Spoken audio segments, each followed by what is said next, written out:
નમસ્કાર મિત્રો, વિડીયોમાં તમારું સ્વાગત કરું છું। નવસારી નજીક થયેલા અકસ્માતમાં બે જીગરજાન મિત્રોના દુઃખદ મોત થયા છે। સાથે જ નીકળી છે અંતિમ યાત્રા અને આખું ગામ હિપકે ચડ્યું છે। મોટા સમાચાર સામે આવ્યા છે।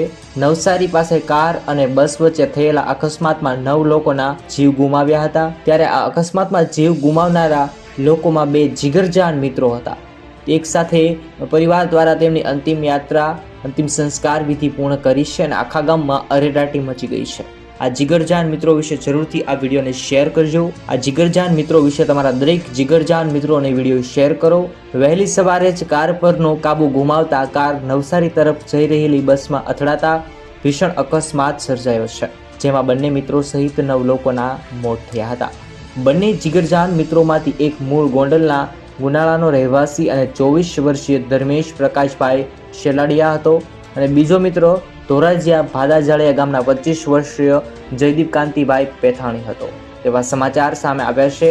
તેમની અંતિમ યાત્રા એકસાથે પોતપોતાના ગામથી નીકળી હતી, જેમાં પરિવારના સદસ્યો સાથે આખું ગામ હિપકે ચડ્યું હતું। અંતિમ યાત્રામાં હૃદયદ્રાવક દ્રશ્યો સર્જાયા હતા। આ જીગરજાન મિત્રને લઈ જરૂરથી વિડીયો શેર કરજો।